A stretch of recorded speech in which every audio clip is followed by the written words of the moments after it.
Hello, welcome back to my YouTube channel.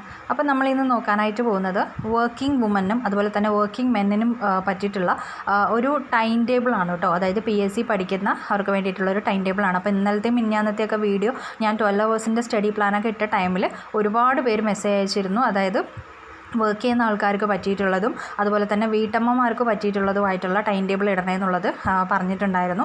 അപ്പോൾ ഞാൻ ഇന്നിപ്പോൾ ചെയ്യാനായിട്ട് പോകുന്നത് വർക്കിംഗ് വുമനും അതുപോലെ തന്നെ വർക്കിംഗ് മെന്നിനും പറ്റുന്നതായിട്ടുള്ള ഒരു ടൈം ടേബിളാണ്. അതുപോലെ തന്നെ CPOയ്ക്കും WCPOയ്ക്കും വേണ്ടിയിട്ടുള്ള ടൈം ടേബിൾ ചോദിച്ചിട്ടുണ്ടായിരുന്നു. അത് ഞാൻ ചെയ്തു തരാം കേട്ടോ. കാരണം ഞാൻ അതിൻ്റെ സിലബസ് എന്താണെന്നുള്ളത് കണ്ടിട്ടില്ല. അപ്പോൾ അതിൻ്റെ സിലബസ് ഒന്ന് നോക്കിയിട്ട് അതിനനുസരിച്ച് ഞാനൊരു ടൈം ടേബിൾ ഞാൻ സെറ്റ് ചെയ്ത് തരാം. ഓക്കെ, ഇപ്പം ഇന്ന് നമ്മൾ നോക്കാനായിട്ട് പോകുന്നത് ഇതാണ്. ഓക്കെ, അതായത് ജോലിക്ക് പോകുന്ന ലേഡീസിനും അതുപോലെ തന്നെ ജെൻസിനും വേണ്ടിയിട്ടുള്ള ഒരു ടൈം ടേബിളാണ്.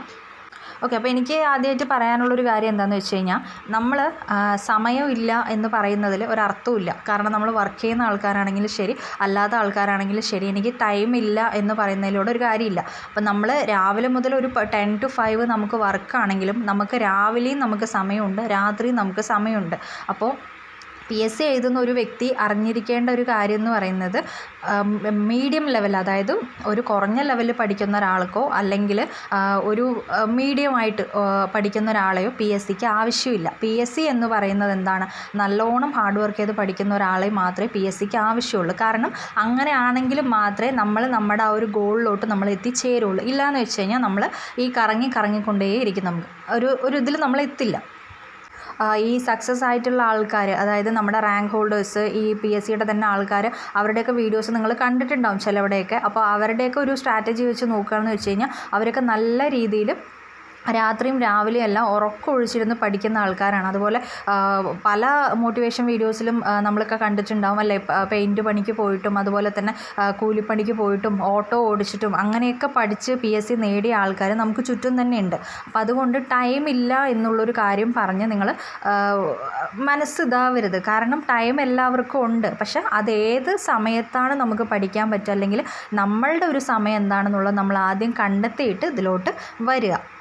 ഓക്കെ, അപ്പോൾ ഞാൻ പറഞ്ഞതുപോലെ ആവറേജായിട്ട് പഠിക്കുന്ന ആൾക്കാരെ PSCക്ക് ആവശ്യമില്ല. അപ്പോൾ നിങ്ങൾ പറയുകയാണെങ്കിൽ എനിക്ക് ഡെയിലി 1 മണിക്കൂർ മാത്രമേ എനിക്ക് പഠിക്കാൻ പറ്റുള്ളൂ, എനിക്ക് ടൈമില്ല, എനിക്ക് ഇങ്ങനെയാണെന്നൊക്കെ പറയുന്ന ആൾക്കാരാണെന്നുണ്ടെങ്കിൽ നിങ്ങളത് നിർത്തുന്നതായിരിക്കും നല്ലത്. കാരണം എന്താണെന്ന് വെച്ച് കഴിഞ്ഞാൽ ഇത് ഒരുപാട് നിങ്ങളെ ചുറ്റിക്കും. കാരണം ഇത് കിട്ടുമില്ല, അവസാനം നിങ്ങൾക്കും ഡിപ്രഷനാവും. ആ ഒരു രീതിയിലോട്ട് കാര്യങ്ങൾ പോകും. അപ്പോൾ കറക്റ്റ് ഒരു ടൈം കൊടുത്ത്, ഞാൻ 12 അവേഴ്സൊന്നും പഠിക്കാനൊന്നും ആരോടും പറയുന്നില്ല. ഡെയിലി ഒരു 4 അവേഴ്സെങ്കിലും വെച്ച് നിങ്ങൾക്ക് പഠിക്കാൻ പറ്റുന്നുണ്ടെങ്കിൽ മാത്രമേ നിങ്ങളൊരു ഇതിലോട്ട് നിങ്ങൾ എത്തുള്ളൂ. കാരണം ഒരു എക്സാമിന് നോട്ടിഫിക്കേഷൻ വിളിച്ചു കഴിഞ്ഞ് ഇപ്പോഴത്തെ ഒരു രീതി അനുസരിച്ച് 6 മാസം കഴിയുമ്പോഴേക്കും എക്സാം വരുന്നുണ്ട്. അപ്പോൾ അങ്ങനെ നോക്കുമ്പോൾ ഒരു നല്ല രീതിയിൽ ഹാർഡ് വർക്ക് ചെയ്യുന്ന ഒരാൾക്ക് മാത്രമേ എന്തായാലും ഇതിലോട്ട് എത്തിച്ചേരാനായിട്ട് പറ്റുള്ളൂ. അല്ലാത്തവർക്ക് ഇതിലോട്ട് എത്താനായിട്ട് പറ്റില്ല. നമ്മൾ വീണ്ടും കാരണങ്ങൾ പറഞ്ഞുകൊണ്ടേയിരിക്കും. പിന്നെ ഒരു കോമ്പറ്റേറ്റീവ് എക്സാം ആവുന്ന സമയത്ത് നമുക്ക് എന്തായാലും ബുദ്ധിമുട്ടുകൾ വരും, അത് സാധാരണമാണ്. ഓക്കെ, പക്ഷെ അത് മനസ്സിലോട്ട് എടുക്കാതെ നല്ല രീതിയിൽ പഠിക്കാൻ നോക്കുക. ഞാൻ നിങ്ങൾക്കൊരു എക്സാമ്പിൾ കാണിച്ചു തരാം കേട്ടോ.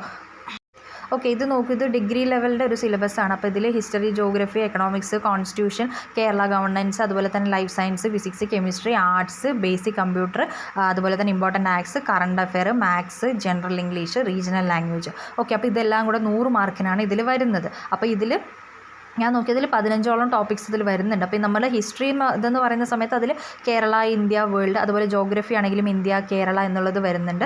അതുപോലെ നമ്മുടെ എക്കണോമിക്സിന് 5 മാർക്കിന് വരുന്നുണ്ട്. കോൺസ്റ്റിറ്റ്യൂഷനൊക്കെ കണ്ടോ എത്രയാണ് കൊടുത്തിരിക്കുന്നത്. അതുപോലെ തന്നെയാണ് കേരള ഗവർണൻസ് എന്ന് പറയുന്നത്. പിന്നെ നമ്മളുടെ ലൈഫ് സയൻസ്, ബയോളജി വരുന്നുണ്ട്. ഫിസിക്സ് 3 മാർക്കിനാണെങ്കിൽ പോലും അതിൽ വന്നിരിക്കുന്ന ടോപ്പിക്സുകളുടെ എണ്ണം നോക്കുക. അതുപോലെ തന്നെ നമ്മുടെ കെമിസ്ട്രി 3 മാർക്കിനാണ്, അതിലും അത്യാവശ്യമുണ്ട്. അതുപോലെ arts, sports, literature and culture 5 മാർക്കിനാണ്, അതിലും നമുക്ക് വളരെയധികം പഠിക്കാനുണ്ട്. പിന്നെ നമ്മുടെ കമ്പ്യൂട്ടർ 3 മാർക്കിനാണ്, അതിലും ഇഷ്ടംപോലെ കാര്യങ്ങൾ പഠിക്കാനായിട്ട് വരുന്നുണ്ട്. പിന്നെ നമുക്ക് വരുന്നത് ഇമ്പോർട്ടൻ്റ് ആക്ട്സ് ആണ്. കണ്ടോ ടോപ്പിക്സ് എത്ര വലുതാണെന്നുള്ളത് കണ്ടോ.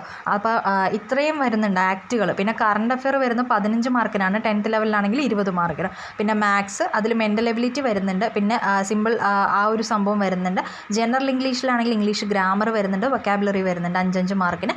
പിന്നെ കുറച്ച് ആശ്വാസം എന്ന് പറയുന്നത് മലയാളമാണ് അല്ലേ, ബാക്കിയൊന്നും വലിയ ഒരു മെച്ചമുള്ളൊരു ഏരിയ അല്ല ബാക്കിയുള്ളതൊന്നും. ഓക്കെ, അപ്പോൾ അതുകൊണ്ട് തന്നെ 1 മണിക്കൂർ ഡെയിലി പഠിക്കാൻ അല്ലെങ്കിൽ 2 മണിക്കൂർ ഡെയിലി പഠിക്കാമെന്നൊന്നും പറഞ്ഞാൽ നടക്കാത്ത കാര്യമാണ്. കാരണം 15 ടോപ്പിക്സിലോട് കൂടിയിട്ട് ഇഷ്ടംപോലെ അതിൽ കാര്യങ്ങൾ വരുന്നുണ്ട്. അപ്പോൾ നമ്മൾ എത്ര പഠിച്ചാലും തീരാത്ത അത്രയും ടോപ്പിക്കുകൾ വരുന്നുണ്ട്. അപ്പോൾ നിങ്ങൾ ഒന്നില്ലെങ്കിൽ സിൻസിയറായിട്ട് ഹാർഡ് വർക്ക് ചെയ്ത് പഠിക്കാൻ നോക്കുക, അതല്ലാന്നുണ്ടെങ്കിൽ ഇത് വിടുക.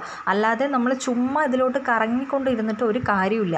അപ്പോൾ പഠിക്കുന്ന ടൈം ഹാർഡ് വർക്ക് ചെയ്ത് നല്ല രീതിക്ക് തന്നെ പഠിക്കുക. ഇനിയും ഇഷ്ടംപോലെ എക്സാംസ് വരാനുണ്ട്. അതായത് ഇപ്പോൾ നമുക്ക് അസിസ്റ്റൻറ്റ് സെയിൽസ്മാൻ, അതുപോലെ തന്നെ നമ്മളുടെ സെക്രട്ടേറിയറ്റ് അസിസ്റ്റൻറ്റുമാണ് ഇപ്പോൾ ഉള്ളത്. ഇനി നമുക്ക് വരാനുള്ള എക്സാമുകൾ അത്യാവശ്യം വേക്കൻസി ഉള്ളതെന്ന് പറയുന്നത് നമ്മുടെ വില്ലേജ് ഫീൽഡ് അസിസ്റ്റൻ്റ് ആണ് അല്ലേ. 100-ൽ പരം വേക്കൻസിയൊക്കെ ഒരു ജില്ലയിൽ വരുമെന്ന് വിചാരിക്കുന്നു. അപ്പോൾ അത്യാവശ്യം വരുന്നത് ഇപ്പോൾ അതാണ്. അത് കഴിഞ്ഞെന്ന് വെച്ച് കഴിഞ്ഞാൽ നമുക്ക് ബെവ്കോ LD വരുന്നുണ്ട്. അപ്പോൾ സ്റ്റേറ്റ് വൈഡ് ആണെങ്കിൽ കൂടി അത്യാവശ്യം നല്ലൊരു പോസ്റ്റാണ്, നല്ല സാലറി സ്കെയിലും ഒരുപാട് മെച്ചമുള്ളൊരു പോസ്റ്റാണ്. അപ്പോൾ ഇപ്പോൾ തുടങ്ങുക, ബിഗിനേഴ്സായിട്ടുള്ള ആൾക്കാർ ഇപ്പോൾ തുടങ്ങിയെന്ന് വെച്ച് കഴിഞ്ഞാൽ നിങ്ങൾക്ക് ആ ഒരു ടൈം ആകുമ്പോഴേക്കും എന്തായാലും നിങ്ങൾ നല്ലൊരു ലെവലിൽ നിങ്ങളെത്തും. കാരണം ഇപ്പോൾ ഹാർഡ് വർക്ക് ചെയ്ത് തുടങ്ങിയെന്ന് വെച്ച് കഴിഞ്ഞാൽ ആ ഒരു ടൈം ആകുമ്പോഴേക്കും നിങ്ങൾ ഒരു വിധത്തിലുള്ള ടോപ്പിക്സൊക്കെ നിങ്ങൾ കവർ ചെയ്തിട്ടുണ്ടാവും. പിന്നെ നിങ്ങൾക്ക് നല്ല രീതിയിലുള്ള റിവിഷൻ്റെ ആവശ്യം മാത്രമേ ഉള്ളൂ. അപ്പോൾ അതുകൊണ്ട് എന്ത് ചെയ്യുക, മാക്സിമം ഹാർഡ് വർക്ക് ചെയ്ത് തന്നെ പഠിക്കാൻ നോക്കുക. അതിന് പറ്റില്ല ചുമ്മാ ടൈം പാസിന് വേണ്ടിയിട്ട് ഇതിന് നിൽക്കാതിരിക്കുക. ഓക്കെ, പിന്നെ നമ്മളെപ്പോഴും പഠിച്ചു തുടങ്ങുന്ന സമയത്ത് എല്ലാവരും പറയുന്ന കാര്യമാണ് നമ്മുടെ പ്രോബ്ലംസിൽ, നമ്മുടെ ഹെൽത്ത്, നമ്മുടെ ഫാമിലി ഇഷ്യൂസ്, അതുപോലെ തന്നെ നമുക്ക് വേറെ കുറേ ബുദ്ധിമുട്ടുകൾ, അതായത് പഠിക്കുന്നത് മനസ്സിലാവുന്നില്ല, മറന്നു പോകുന്നുണ്ട്. ഇതൊക്കെ എല്ലാവർക്കും സംഭവിക്കുന്ന കോമൺ ആയിട്ടുള്ളൊരു കാര്യമാണ്. ഓക്കെ, ഒരു സംഭവം നമ്മളൊരു 10 ദിവസം വായിക്കാതിരുന്ന് കഴിഞ്ഞാൽ നമുക്കതൊന്നും ഓർമ്മയുണ്ടാവില്ല. അതൊക്കെ കോമൺ ആയിട്ട് നടക്കുന്നൊരു കാര്യമാണ്. അപ്പോൾ അതിന് വേണ്ടിയിട്ടാണ് നമ്മൾ ഈ റിവിഷൻ കാര്യങ്ങൾ നമ്മൾ പറയുന്നത്.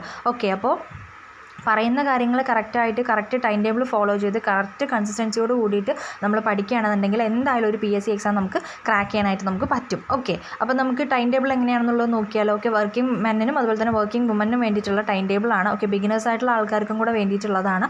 ഓക്കെ, അപ്പോൾ നമുക്ക് ടൈം ടേബിൾ എങ്ങനെയാണ് സെറ്റ് ചെയ്തിരിക്കണം എന്നുള്ളത് നോക്കാം. ഓക്കെ, 5 AM വേക്കപ്പ് എന്ന് പറയുന്നത്. അതിൽ 5 to 6 ആദ്യത്തെ ടോപ്പിക്കായിട്ട് ഞാൻ പറയുന്നത് കോൺസ്റ്റിറ്റ്യൂഷനാണ്. Okay, constitution 5 to 6 constitution. പിന്നെ 6 to 7 എന്ന് പറയുന്നത് എക്കണോമിക്സ് നോക്കുക. ഓക്കെ, എക്കണോമിക്സ് ആണ് 6 to 7 നോക്കേണ്ടത്. കാരണം ഇതൊക്കെ അത്യാവശ്യം നമ്മളൊരു ഫ്രഷ് മൈൻഡോട് കൂടിയിട്ട് ഇരിക്കുമ്പോൾ നോക്കേണ്ട ടോപ്പിക്കുകളാണ്. അപ്പോൾ അതുകൊണ്ടാണ് 6 to 7 എക്കണോമിക്സ് എന്ന് പറയുന്നത്. ഓക്കെ, പിന്നീട് വർക്കിന് പോകുന്ന ആൾക്കാരായതുകൊണ്ട് തന്നെ പിന്നീട് ഞാൻ രാവിലെ ഈ ഒരു 2 hours മാത്രമേ ഞാൻ പറയുന്നുള്ളൂ. പിന്നെ നിങ്ങൾക്ക് നിങ്ങളുടെ കാര്യങ്ങളുണ്ടാവും, രാവിലെ റെഡി ആവണമായിരിക്കും. വർക്കിന് പോകുന്നവർക്ക് 8 മണിക്ക് പോകുന്നവരുണ്ട്, 10 മണിക്ക് പോകുന്നവരുണ്ട്. സോ അതുകൊണ്ട് തന്നെ അതിന് ശേഷം ഞാനൊന്നും പറയുന്നില്ല. കാരണം വർക്കിൻ്റെ കാര്യങ്ങൾ നോക്കുക. പിന്നെ വൈകുന്നേരം ഈവനിങ് ആണ് ഞാൻ പിന്നെ ടൈം ടേബിൾ ഇട്ടിരിക്കുന്നത്. ഇതിൻ്റെ ഇടയിൽ എന്താണെന്ന് വെച്ച് കഴിഞ്ഞാൽ നമുക്ക് നമ്മുടെ ടെലിഗ്രാമിലാണെങ്കിലും ശരി, അതുപോലെ നമ്മുടെ ബാക്കിയുള്ള ഒരുപാട് സോഴ്സസിൽ നിന്ന് നമുക്ക് PDFകൾ അവൈലബിൾ ആണ്. അതായത് ഓരോ ടോപ്പിക്കിൻ്റെയും PDFകൾ നമുക്ക് അവൈലബിൾ ആണ്. അപ്പോൾ ആ PDFകൾ ഡൗൺലോഡ് ചെയ്തിട്ട് ഒഴിവ് സമയങ്ങളിൽ വായിക്കാനായിട്ട് നോക്കുക. ഓക്കെ, ഒഴിവ് സമയങ്ങളെന്ന് പറയുമ്പോൾ ഒരു 15 മിനിറ്റ് ആ ഒരു ഗ്യാപ്പ് വരുന്നുണ്ടെങ്കിൽ കൂടി നിങ്ങൾ എന്തെങ്കിലും വായിക്കാനായിട്ട് മാക്സിമം ശ്രമിക്കുക. കാരണം ഒന്നില്ലെങ്കിൽ അന്ന് പഠിക്കാൻ പോകുന്ന ടോപ്പിക്സോ അല്ലെങ്കിൽ അന്നത്തെ ദിവസം രാവിലെ ആ ഒരു 2 hours പഠിച്ചൊരു ടോപ്പിക്കോ അല്ലെങ്കിൽ മാക്സിമം കറണ്ട് അഫെയർസൊക്കെ വായിക്കുന്നത് വളരെ ഹെൽപ്ഫുള്ളായിരിക്കും. കാരണം അന്നുള്ള കറണ്ട് അഫെയർസും കാര്യങ്ങളും അന്നന്ന് വായിച്ചു പോവുക. അപ്പോൾ നമ്മൾ ബുക്ക് എടുത്തിരുന്ന് നമുക്ക് പഠിക്കാനല്ലേ ബുദ്ധിമുട്ടുള്ളൂ. അപ്പോൾ നമ്മൾ മൊബൈൽ ഡൗൺലോഡ് ചെയ്ത് വെച്ചിട്ട് നമുക്ക് ടൈം കിട്ടുന്ന സമയത്ത് നമ്മൾ വായിച്ചു നോക്കാനായിട്ട് മാക്സിമം ശ്രമിക്കുക. ഓക്കെ, ഇനി നിങ്ങൾ വർക്കൊക്കെ കഴിഞ്ഞ് വീട്ടിലോട്ട് വന്നു കഴിഞ്ഞു എന്ന് വെച്ച് കഴിഞ്ഞാൽ പിന്നെ ഞാൻ ടൈം ടേബിൾ ഇട്ടിരിക്കുന്നത് 7 to 8 ആണ് കേട്ടോ. ഓക്കെ, 7 to 8 എന്താണ്? 7 to 8 SCERT ആണ്. ഓക്കെ, SCERT ആണ് 7 to 8 നോക്കേണ്ടത്. ഈ സമയത്ത് SCERTയുടെ ഇമ്പോർട്ടൻസ് എത്രത്തോളം എന്നുണ്ട് നിങ്ങൾക്കറിയാം അല്ലേ. അപ്പോൾ SCERT ആണ് 7 to 8 നോക്കേണ്ടത്. അടുത്തത് 8 to 9 വരുന്നത് കേരള ഗവർണൻസ് ആണ് കേട്ടോ. കേരള ഗവർണൻസ് എന്ന് പറയുന്നത് ഒരു 8 മണി മുതൽ 9 മണി വരെ നോക്കുക. ഓക്കെ, 9 to 10 എന്ന് പറയുന്നത് സയൻസ് ആണ്. നമ്മുടെ ഫിസിക്സ്, ബയോളജി, കെമിസ്ട്രിയിൽ ഏതെങ്കിലും എടുത്തിട്ട് ഒരു ടോപ്പിക്ക് വെച്ചിട്ട് ഒരു ടോപ്പിക്ക് തീർന്നതിന് ശേഷം മാത്രം അടുത്തതിലോട്ട് പോവുക. അപ്പോൾ അങ്ങനെ സയൻസ് ആണ് 9 to 10 പഠിക്കേണ്ടത്. അടുത്തത് നമ്മൾ പറയാനായിട്ട് പോകുന്നത് 10 to 11 ഇമ്പോർട്ടൻ്റ് ആക്ട്സ് ആണ് കേട്ടോ. അതായത് സുപ്രധാന നിയമങ്ങളാണ് 10 to 11 നമ്മൾ നോക്കേണ്ടത്. ഓക്കെ, അടുത്തത് ഓക്കെ, അപ്പോൾ ഈ 11 വരെ ഉള്ളതാണ് ഒരു ദിവസത്തെ ടൈം ടേബിൾ. അപ്പോൾ നമ്മളിതിൽ എത്ര അവേഴ്സ് ഒരു ദിവസം പഠിക്കുന്നുണ്ട്? 6 hours വരുന്നുണ്ട്. ഓക്കെ, 6 മണിക്കൂർ വരുന്നുണ്ട്. പക്ഷെ എന്നാൽ അത് ഒരുപാട് നമ്മൾ രാവിലെ തൊട്ട് വൈകുന്നേരം വരെ ഇരുന്ന് പഠിക്കുന്നുമില്ല. രാവിലെ ഒരു 2 മണിക്കൂർ, വൈകുന്നേരം ഒരു 4 മണിക്കൂർ. ഓക്കെ, അപ്പോൾ നിങ്ങളുടെ ജോലി ടൈം അനുസരിച്ചിട്ട് നിങ്ങൾക്ക് ഈ ടൈമിൽ വന്നിട്ട് നിങ്ങൾക്ക് മാറ്റം വരുത്താം. ഓക്കെ, ഇപ്പോൾ നിങ്ങളൊരു 10 മണിക്കൊക്കെ വർക്കിന് പോകുന്ന ഒരാളാണെന്നുണ്ടെങ്കിൽ ഒരു 6 മണി മുതലുള്ള ടൈം ടേബിൾ നിങ്ങൾ എടുത്താൽ മതി. ഒരു 6 to 9 ഇരിക്കുക. അതുപോലെ തന്നെ വൈകുന്നേരം അതിലും ഒരു 2 മണിക്കൂർ കൂട്ടിയിട്ട് വൈകുന്നേരത്തേൽ ഇരിക്കുക. ഓക്കെ, അപ്പോൾ നിങ്ങളുടെ സൗകര്യം അനുസരിച്ചിട്ട് നിങ്ങൾ ടൈം കൂട്ടുകയും കുറയ്ക്കുകയും ചെയ്യുക. ഓക്കെ, ഇനി നമ്മൾക്ക് പറയാനുള്ളത് അടുത്ത ദിവസത്തെ ടൈം ടേബിളാണ്. ഓക്കെ, അപ്പോൾ ഈ ഒരു ദിവസത്തെ കഴിഞ്ഞു. അടുത്ത ദിവസത്തെ അപ്പോൾ ഞാൻ 12 hours എന്നുള്ളത് നമ്മൾ 2 ദിവസമായിട്ടാണ് ഞാൻ കൺവേർട്ട് ചെയ്തിരിക്കുന്നത്. അതായത് 6 മണിക്കൂർ ഒരു ദിവസം, അടുത്ത 6 മണിക്കൂർ വേറൊരു ദിവസം. ഓക്കെ, അപ്പോൾ പഠിക്കുന്ന ടൈമിൽ ശ്രദ്ധിക്കുക, ഒരു ടോപ്പിക് എടുത്തു കഴിഞ്ഞാൽ ആ ടോപ്പിക്ക് കംപ്ലീറ്റ് ചെയ്തതിന് ശേഷം മാത്രം അടുത്ത സബ്ജക്റ്റിലോട്ട് പോവുക. അതുപോലെ തന്നെ അടുത്ത ടോപ്പിക്കിലോട്ട് പോവുക. എല്ലാം പകുതിക്ക് വെച്ചതിന് ശേഷം പോവാതിരിക്കുക. അതുപോലെ ഒരു ടോപ്പിക്ക് കഴിഞ്ഞ് നമ്മൾ പിറ്റേ ദിവസം നമ്മളത് എടുത്ത് നോക്കുന്ന സമയത്ത് തലേന്ന് എന്താണോ പഠിച്ചത് അത് നല്ല രീതിയിൽ റിവിഷൻ ചെയ്യുക. അത്യാവശ്യം വായിച്ച് നോക്കുക. നല്ല രീതിയിൽ വായിച്ച് നോക്കിയതിന് ശേഷം മാത്രം അടുത്തതിലോട്ട് പോവുക. ഓക്കെ, അപ്പോൾ നമുക്ക് പിറ്റേ ദിവസത്തെ ടൈം ടേബിൾ എങ്ങനെയാണെന്നുള്ളത് നോക്കാം. അതായത് മോർണിംഗ് 5 to 6 എന്ന് പറയുന്നത് കറണ്ട് അഫെയർസ് നോക്കുക. ഓക്കെ, കറണ്ട് അഫെയർസ് ആണ് 5 to 6 എന്ന് പറയുന്നത്. അത് കഴിഞ്ഞ് 6 to 7 എന്ന് പറയുന്നത് എന്താണ്? 6 to 7 എന്ന് പറയുന്നത് GK ആണ്. GK എന്ന് പറയുമ്പോൾ ഹിസ്റ്ററി ഓർ ജോഗ്രഫി. ഓക്കെ, അതിലേതെങ്കിലും ഒരു ടോപ്പിക് എടുത്തിട്ട് പഠിക്കാൻ നോക്കുക. അപ്പോൾ ഞാനിപ്പോഴും പറയുന്നുണ്ട്, ഒരു ടോപ്പിക് എടുത്തു കഴിഞ്ഞാൽ അത് കംപ്ലീറ്റ് ചെയ്തതിന് ശേഷം മാത്രം അടുത്ത ടോപ്പിക്കിലോട്ട് പോവുക.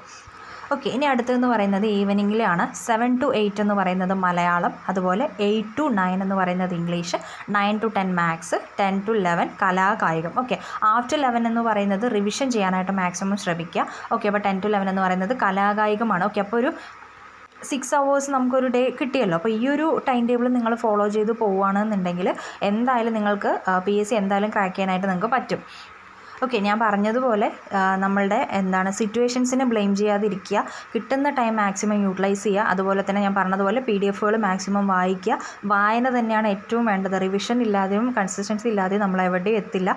ഓക്കെ, പഠിക്കുന്നത് എത്രത്തോളം ഇമ്പോർട്ടൻ്റ് ആണോ അതിനേക്കാൾ ഇമ്പോർട്ടൻ്റ് ആണ് നമുക്ക് റിവിഷൻ എന്ന് പറയുന്നത്. ഓക്കെ, അപ്പോൾ നിങ്ങൾ എത്ര തന്നെ പഠിച്ചു കഴിഞ്ഞാലും നിങ്ങൾ റിവിഷനും കറക്റ്റായിട്ട് നിങ്ങൾ ചെയ്യണം. ഓക്കെ, അപ്പോൾ ഞാൻ പറഞ്ഞതുപോലെ ഇതാണ് വർക്ക് ചെയ്യുന്ന ആൾക്കാർക്ക് വേണ്ടിയിട്ട്. അപ്പോൾ ഞാൻ മുൻപ് പറഞ്ഞതുപോലെ WCP എഴുതുന്നവർക്കും CPO എഴുതുന്നവർക്കും അതുപോലെ തന്നെ വീട്ടമ്മമാർക്കും വീട്ടമ്മമാർക്കും വേണ്ടിയിട്ടുള്ളൊരു ടൈം ടേബിൾ ഞാൻ എന്തായാലും ഇട്ട് തരാം. ഓക്കെ.